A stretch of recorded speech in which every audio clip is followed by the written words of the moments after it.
নমস্কাৰ বন্ধু বান্ধৱীসকল, welcome to AG solution point. আজি আমি আৰম্ভ কৰিম এপিএসসি 97ৰ জেনেৰেল ষ্টাডিৰ পাৰ্ট 3। আজি আমি ইয়াত 20টা প্ৰশ্নৰ উত্তৰ বিষয়ে আলোচনা কৰিম। আহকচোন আমি ভিডিঅ'টো আৰম্ভ কৰোঁ।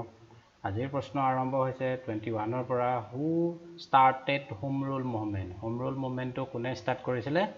এইটো এনি বেচাণ্ট আৰু লগত আছিলে বালগংগাধৰ তিলক। এইটো মনত ৰাখিব। Next question, The civil disobedience movement was launched. আইনমান আন্দোলন 1930 চনত হৈছিলে। The Sikh state Punjab was annexed to British Empire India. যে ব্ৰিটিছৰ লগত পাঞ্জাবখন কেতিয়া যোগ হৈছিলে? এইটো হ'ল second quarter of 19th century। তো ইয়াৰ একচুৱেল ইয়েৰটো হ'ল 1849 আৰু সেই সময়ত এখন ট্ৰিটি চুক্তি হৈছিলে। চুক্তিখন হৈছে ট্ৰিটি অফ লাহোৰ। আৰু সেই সময়ত ব্ৰিটিছৰ ব্যক্তিজন আছিলে ডেলহাউচি আছিলে। সেই সময়ত ডেলহাউচিৰ লগত এখন চুক্তি হৈছিলে। নেক্সট প্ৰশ্নটো, the title of viceroy was added to the officer of the governor general of India for the first time. তো ভাইচৰয়টো কেতিয়া কোৱা হৈছিলে? এইটো 1858 চনৰ পৰা। আৰু সেই সময়ত কি হৈছিলে? 1857 চনৰ যে চিপাহী বিদ্ৰোহ 57ত হৈছিলে চিপাহী বিদ্ৰোহ।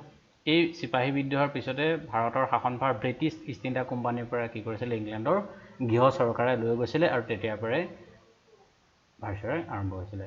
নেক্সট হৈছে the royal symbol of the Kings of ancient Kamrup was. যে পুৰণি কালত কামৰূপৰ ৰজাসকলৰ ৰয়েল চিম্বলটো কি আছিলে? সেইটো আছিলে হাতী, এলিফেণ্ট। নেক্সট, শিৱাজী অফ নৰ্থ ইষ্ট। নৰ্থ ইষ্টৰ শিৱাজী বুলি কাক কোৱা হয়? এইটো ৰুদ্ৰসিংহ। ৰংঘৰ ৱাজ কনষ্ট্ৰাক্টেড বাই, ৰংঘৰ কোনে বনাইছিলে? প্ৰমত্ত সিংহ। তো তুলাৰাম সেনাপতি ডিমাচাসকলৰ চিফ আছিলে। এইটো এটা আছাম বুৰঞ্জীৰ প্ৰশ্ন। তো কুণ্ডিল নগৰ ৱাজ চিটুৱেটেড। কুণ্ডিল নগৰ সেই সময়ত কুণ্ডিল নগৰখন বৰ্তমান ক'ত আছিলে? শদিয়া, তিনিচুকীয়াত আছে। এতিয়া তিনিচুকীয়াৰ ওচৰত আছিলে। নীলাধ্বজ ফাউণ্ড দ্য ডাইনেষ্টি ৱাজ। যে নীলাধ্বজে কোনটো ডাইনেষ্টি ফাউণ্ড কৰিছিলে প্ৰথম? এইটো হ'ল খেন ডাইনেষ্টি।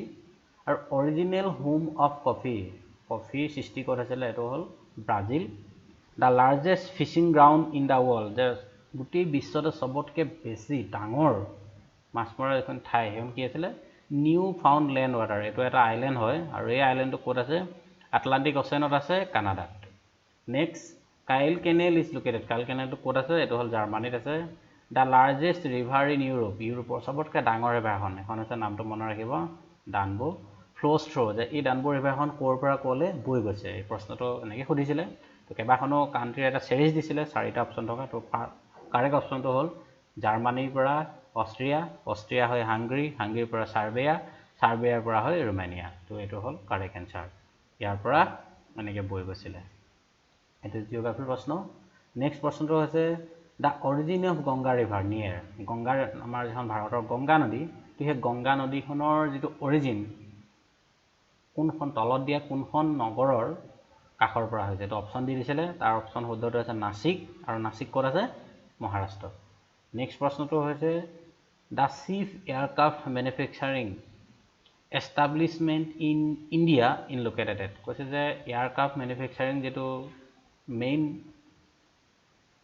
কাৰ্যালয় বা মেনুফেকচাৰিং যিটো অফিচ, সেইটো ক'ত আছে? বাংগালোৰত আছে। বাংগালোৰ, এইটো কৰ্ণাটকত আছে। নেক্সট কুৱেশ্যনটো হৈছে দ্য আইৰণ অ'ৰ। আইৰণ অ'ৰ মিনছ যে লোহাৰৰ যিটো কেঁচা সামগ্ৰী, আইৰণ অ'ৰ export from India two Japan comes mainly from. কি কৈছে? যে লোহাৰৰ যিটো কেঁচা সামগ্ৰী সেইটো কি কৰা হয়? ইণ্ডিয়াৰ পৰা জাপানলৈ কি কৰা হয়? এক্সপৰ্ট কৰা হয়। মনত ৰাখিব, ইণ্ডিয়াৰ পৰা জাপানলৈ এক্সপৰ্ট কৰা হয়। আৰু এক্সপৰ্ট কৰা সেই সামগ্ৰীবিধ বিশেষকৈ ক'ৰ পৰা অনা হয়? বাইলাডিয়া নামৰ এটা ঠাই আছে ছত্তীশগড়ৰ, সেই বাইলাডিয়াৰ পৰা অনা হয়। সেইটো মনত ৰাখিব। Next, most important rubber producer state of India. ইণ্ডিয়াৰ মানে ৰাবাৰ প্ৰডিউচাৰৰ ক্ষেত্ৰত গুৰুত্বপূৰ্ণ ভূমিকা পালন কৰা ষ্টেটখন কি?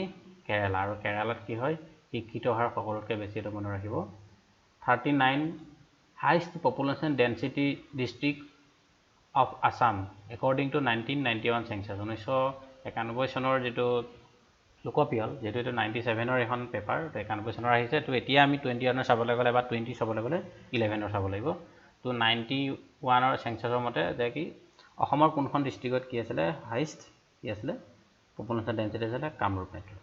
নেক্সট, আজিৰ ভিডিঅ'টোৰ শেষৰ প্ৰশ্ন, অৰ্থাৎ এইখন পেপাৰৰ 40 নম্বৰ প্ৰশ্নটো যে highest altitude place of Assam অসমৰ সবতকৈ ওখ ঠাইখন কি সিংহাসন তো এইটো মনত ৰাখিব তো আজি আমি ইমানে আলোচনা কৰিলোঁ ইয়াৰ পিছৰ ভিডিঅ'ত আমি এপিএছচিৰ তৃতীয়টো পাৰ্ট খুব সম্ভৱ মই পাৰিলে গোটেইখিনি দিবলৈ চেষ্টা কৰিম তো শেষৰটো পাৰ্ট আমি আলোচনা কৰিম তো আজিলৈ ভিডিঅ'টো ইমানে ভিডিঅ'টো চোৱাৰ বাবে আপোনালোকক ধন্যবাদ জনাইছোঁ যদি আপোনালোকৰ কিবা লাভ হৈছে তেনেহ'লে মোক এটা লাইক কৰি আৰু চেনেলটো ছাবস্ক্ৰাইব কৰি ফ'ল' কৰি যাওক ভিডিঅ'টো চোৱাৰ বাবে thank you God bless you all